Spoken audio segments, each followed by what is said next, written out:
जोहार BN news रे स्वागत आमर चैनल सब्सक्राइब करी देखुन महत खबर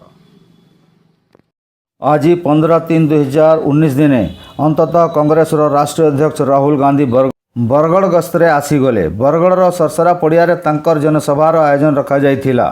प्रदेश कांग्रेस अनुमान थिला 50,000 किंतु तार अधिका लोक जमा होते। ओडिशा कांग्रेस तुंग नेता नरसिंह मिश्र, निरंजन पट्टनायक, जयदेव जेना, शरद पट्टनायक, शशिभूषण साहू, राजीव मिश्रा, जितेंद्र सिंह, रिपुनाथ सेठ, साधु नेपाक, निहार महानंद तथा छत्तीसगढ़ मुख्यमंत्री भूपेश बाघेल उपस्थित रही तांकर भाषण प्रदान कले।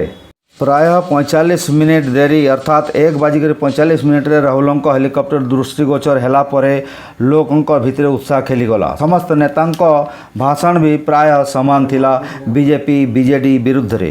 राहुल गांधी मध्य से ही कथा दोहराइले। तांकर भाषण रे चाष चाषी आदिवासी बेरोजगारी समस्तंकर कथा थिला। चाषी कार्डटा बोध हुए ओडिशा राजनीति रे चहल पकाई देवा लोक माने मत दौले। सियाड़े राजस्थान, मध्य प्रदेश आउ छत्तीसगढ़ रे जीत हासिल करबार परे कांग्रेस रो दम बढ़ी जाय छे। जहाँ भी हो भोट पाक के आसीगला आउ 23 मई दिने समस्त दलर भाग्य दुर्भाग्य जना पड़ी जीवा। तब तक अपेक्षा करमा आउ देखमा समस्त दलर हाई वोल्टेज प्रचार आउ सुनमा तांकर प्रतिश्रुति। धन्यवाद। जोहार।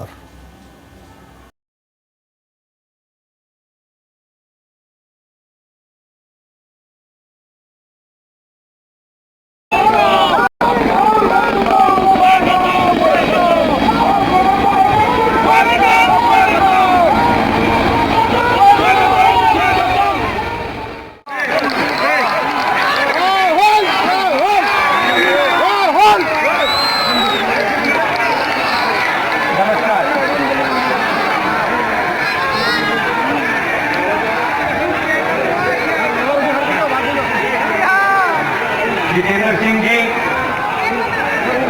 निरंजन पट्टनायक जी, नरसिंह मिश्रा जी, भूपेश बघेल जी, जयदेव जेना जी, शरद पट्टनायक जी, शशिभूषण साहू जी, पार्टी के हमारे सब नेता कार्यकर्ता, NSUI, यूथ कांग्रेस, महिला कांग्रेस, सेवा दल के हमारे सब लोग, प्रेस के हमारे मित्रों, भाई और बहनों, आप सबका यहाँ बहुत बहुत स्वागत। आप दूर दूर से आए, मेरी बात सुनने आए, इसके लिए आपको बहुत बहुत धन्यवाद।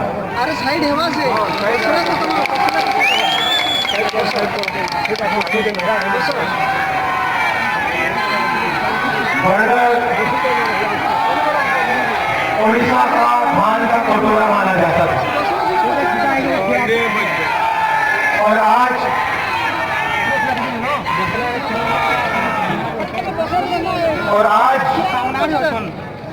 यहाँ के किसान हर रोज आत्महत्या करते हैं। एक दिन नहीं निकलता जब हिंदुस्तान में या उड़ीसा में कोई ना कोई परिवार किसान आत्महत्या के कारण नष्ट नहीं होता है। हर रोज देश में किसान आत्महत्या करते हैं। नवीन पटनायक जी ने वायदा किया था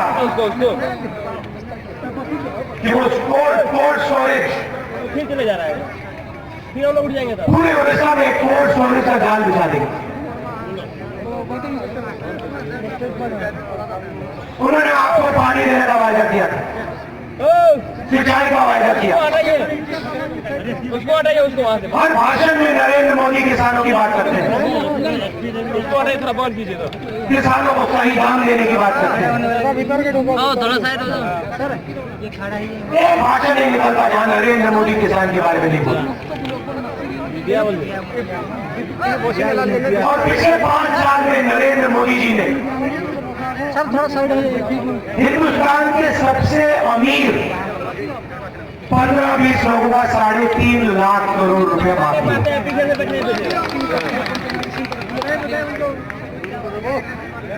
उनके पास पैसे की कोई कमी नहीं। प्राइवेट हवाई और नरेंद्र मोदी जी उनका कर्जा माफ करते हैं। सर थोड़ा बाएं की ओर हो जाए। विजय माल्या, नीरव मोदी, साइड होने के लिए बोल मेहुल चौकसी, ललित मोदी, अनिल अंबानी, ये नाम है। 45,000 करोड़ रुपए बैंक का अनिल अंबानी को, 35,000 करोड़ रुपए नीरव मोदी। मगर जब हिंदुस्तान उड़ीसा का किसान कर्जा माफी की बात करता है, हाथ जोड़ के नवीन पटनायक जी से, प्रधानमंत्री से कहता है मेरा भी थोड़ा सा कर्जा माफ कर दीजिए, फाइनेंस मिनिस्टर अरुण जेटली जी कहते हैं नहीं, किसान का कर्जा माफ करना हमारी पॉलिसी नहीं है, हम नहीं करते। छत्तीसगढ़ के चीफ मिनिस्टर बैठे हैं, कुछ ही महीने पहले चीफ मिनिस्टर बने। नवीन पटनायक जी आपको यहां पे धान के लिए 1600 रुपए देते हैं। छत्तीसगढ़ में हमने 3 वायदे किए किसानों के लिए। 10 दिन के अंदर छत्तीसगढ़ के हर किसान का कर्जा माफ हो जाएगा। भाइयों बहनों, ये छोटी बात नहीं है, ये बहुत बड़ी बात है। दूसरा वायदा, जो भी जमीन छत्तीसगढ़ के किसानों से ली गई, जिसके कारखाने बनने थे, अगर उस जमीन पे 5 साल के अंदर कारखाना नहीं बना तो वो जमीन उद्योगपति से लेकर वापस किसानों को, आदिवासियों को दे दी जाए। और तीसरा वायदा, छत्तीसगढ़ में धान के लिए 2,500 रुपए किसान को दिए जाएंगे। हम मैसेज देना चाहते थे, छत्तीसगढ़ के किसानों को संदेश देना चाहते थे कि आप अकेले नहीं हो, ये देश आपका है, आप हर रोज अपना खून पसीना देते हो, इसीलिए छत्तीसगढ़ की सरकार आपके साथ खड़ी होगी, मध्य प्रदेश की सरकार, राजस्थान की सरकार आपके साथ खड़ी होगी और आपका कर्जा माफ होगा। और मैसेज हमने धमाके के साथ दिया। मैंने बघेल जी से कहा था, देखिए चुनाव जीतने के बाद 10 दिन के अंदर कर्जा माफ हो जाना चाहिए। और मैं गर्व से कहता हूं, भूपेश बघेल जी ने 6 घंटे के अंदर किसान का कर्जा माफ कर दिया।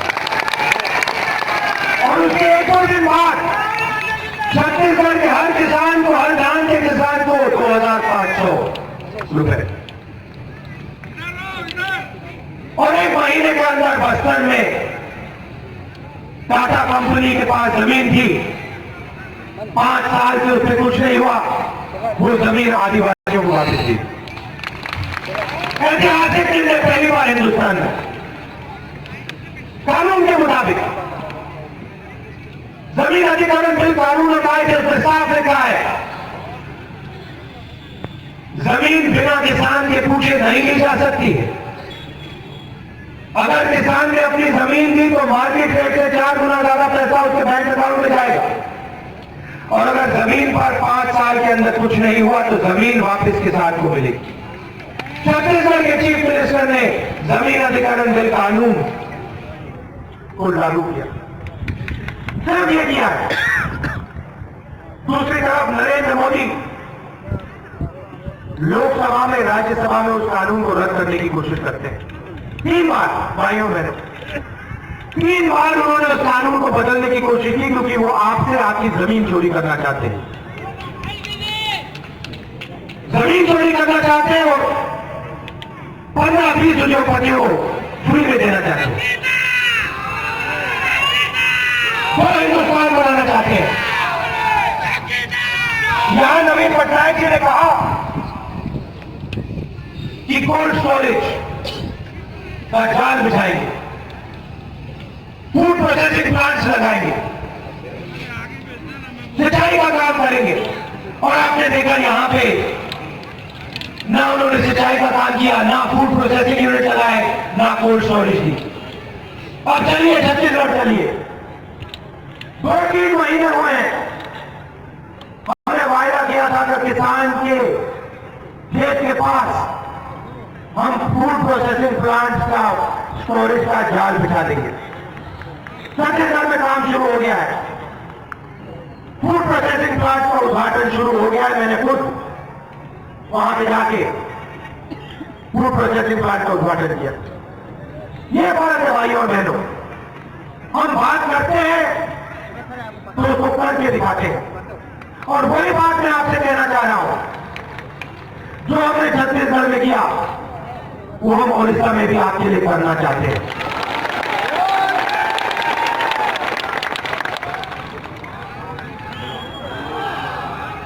और बहुत आसानी से कांग्रेस पार्टी ये काम ओडिशा की जनता के लिए कर सकती है। मैं आपको यहां आकर झूठ नहीं बोलूंगा। हर बैंक अकाउंट में 15 लाख डालने वाली बात जो नरेंद्र मोदी ने की, 2 करोड़ युवाओं को रोजगार देने की बात, किसानों की मदद करने की बात, मैं यहां आके झूठ नहीं बोलने वाला हूं। आप मेरे भाषण देख लीजिए, एक भाषण में मैंने ऐसी बात करी है तो मुझे बता दें। आपको एक भाषण नहीं मिलेगा जहां मैंने दूसरे वायदे किए हो। मैंने बोला किसान का कर्जा माफ होगा, 3 प्रदेशों में किसान का कर्जा माफ कर दिया, पंजाब में, कर्नाटक में भी उससे पहले हमने कर्जा माफ किया। तो हमने बोला है छत्तीसगढ़ मध्य प्रदेश की जनता से कि हम किसान के खेत को हिंदुस्तान के बड़े शहरों से जोड़ देंगे, फूड प्रोसेसिंग यूनिट लगाएंगे, कोल्ड चेन लगाएंगे, कोल्ड स्टोरेज के कारखाने लगाएंगे। और हम ये काम मध्य प्रदेश, छत्तीसगढ़, राजस्थान में करके दिखा देंगे। मगर हम ये काम आपके लिए भी करना चाहते हैं और आपको कांग्रेस पार्टी को समर्थन देना पड़ेगा, वोट देना पड़ेगा।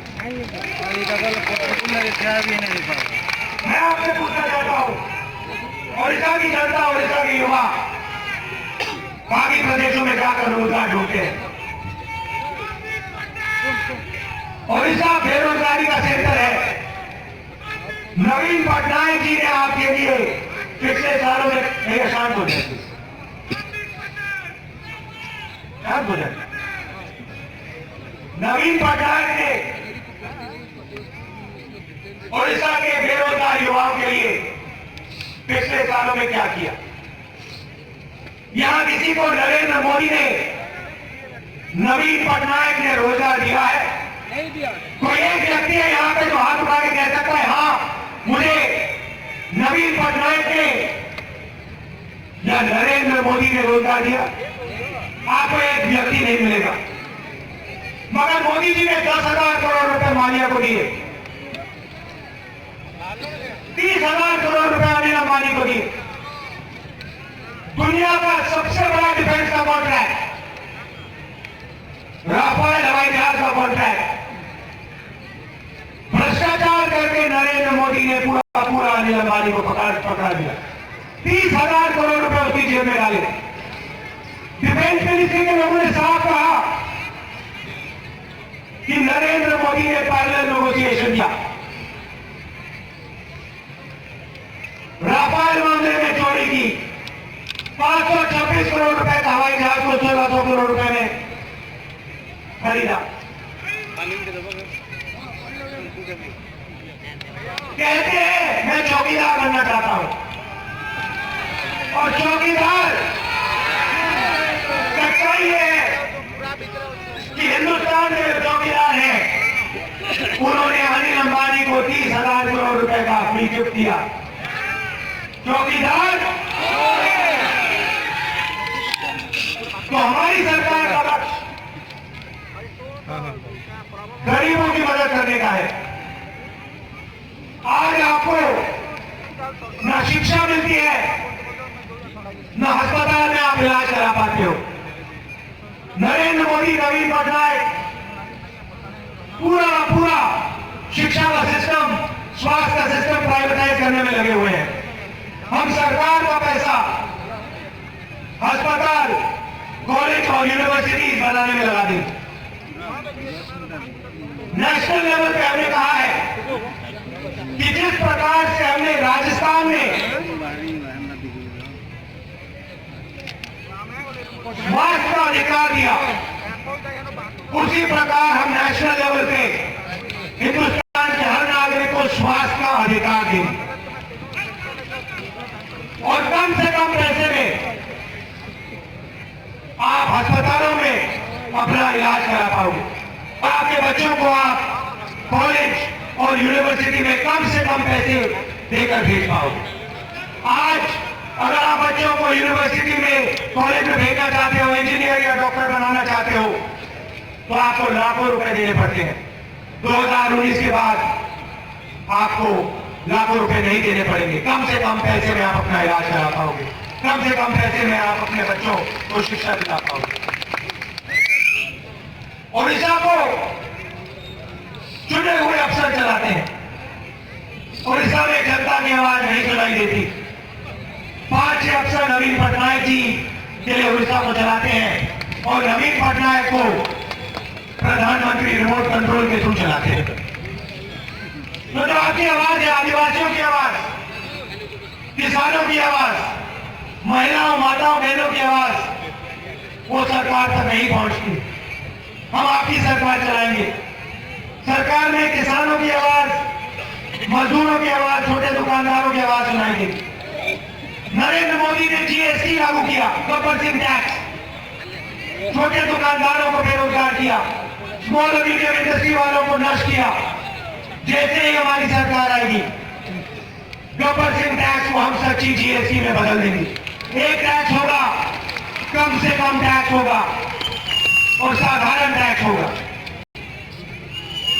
और उड़ीसा में सरकारी पोस्ट खाली पड़ी हुई है। 1.5 लाख स्टेट गवर्नमेंट की पोस्ट खाली है। 30,000 स्कूल टीचर्स की पोस्ट खाली है और 5,000 मेडिकल स्टाफ की पोस्ट खाली है। जैसे ही हमारी यहाँ सरकार बनेगी, हम इन पोस्ट को भरने का काम शुरू कर देंगे, आपको रोजगार देने का काम शुरू कर देंगे। भाइयों बहनों, मैंने नरेंद्र मोदी जी के भ्रष्टाचार के बारे में बोला, थोड़ा सा मैं नवीन पटनायक जी के भ्रष्टाचार के बारे में भी बोलना चाहता हूं। पूरा प्रदेश जानता है कि 5,000 करोड़ रुपए चिट फंड के मामले में चोरी किया गया है और 50,000 करोड़ रुपए माइनिंग स्कैम में नवीन पटनायक ने अपने मित्रों को आपका पैसा चोरी करके दिया है। मैं आपको आश्वासन देना चाहता हूं, चाहे वो दिल्ली की बात हो, उड़ीसा की बात हो, जिसने भी जनता का पैसा चोरी किया है, भ्रष्टाचार किया है, उस पर हम कार्रवाई करेंगे और न्याय आपको दिलवाएंगे। और फिर चुनाव का समय है, कांग्रेस पार्टी विचारधारा की लड़ाई लड़ रही है। हम देश को जोड़ने की बात करते हैं, सब धर्म को, हर जात को, हर प्रदेश को, हर भाषा को जोड़ने की बात कर रहे हैं और नरेंद्र मोदी जी नफरत फैला रहे हैं और देश को तोड़ने की, बांटने की बात करते हैं। चुनाव में आप कांग्रेस पार्टी को समर्थन दीजिए। कांग्रेस पार्टी उड़ीसा को और देश को प्रगति के पथ पे ले जा सकती है। आप दूर दूर से आए, इसके लिए आप सबको बहुत बहुत धन्यवाद। नमस्कार, जय हिंद।